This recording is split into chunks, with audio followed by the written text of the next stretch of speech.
So I've taken the intake and the fuel rail out, and basically the breather is this black thing over here. It goes over there and over there.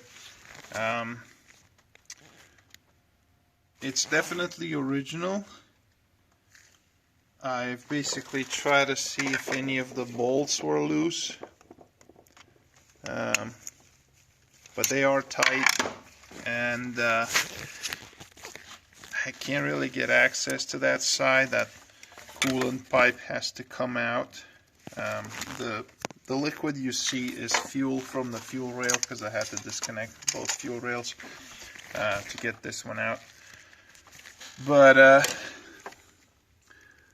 I'm at a point where it doesn't make sense to continue and get this old breather out, because if it's bad, then what? I still have to order a new breather, and then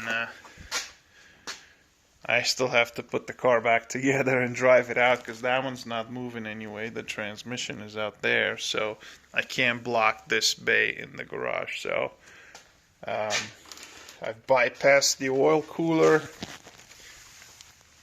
right there. I pressure tested the system. The level still continues to go down. It ends up in the crankcase at an alarming rate. I pulled the drain plug out. Instead of oil coming out, there's coolant coming out. So it's definitely getting inside the engine. Step 1, bypass oil cooler, done. That's not it. Step 2, replace this breather. So this breather, if you can see these branches, one goes over there, one goes over there, one goes over there. Those hook up to the coolant galleries inside the engine block. And again, the reason they do that so it doesn't freeze.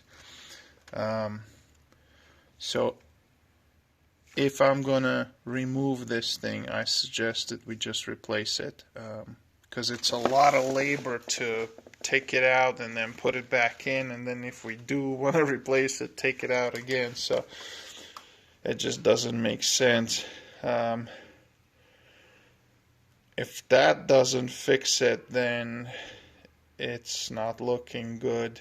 I guess my next step would be, maybe I could do that now. Take the valve covers off and make sure that the cylinder head bolts are tight and nothing broke.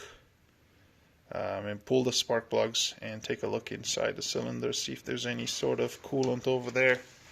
But this is where we are right now. I'm not going to move any further than this. I would just replace that breather, and it may be the culprit and it may not be, but it's just too labor involved to get it out and then put the old one back in. And if it's cracked internally, we're not even going to see that. So in order to eliminate it and move forward, I would just replace this thing. The oil cooler, like I said, it's bypassed, so now it has no coolant going through it, so it's just a plate there, so that wouldn't fill the crankcase with coolant. We can eliminate that, but there's no easy way to eliminate this thing, so that's where we are right now.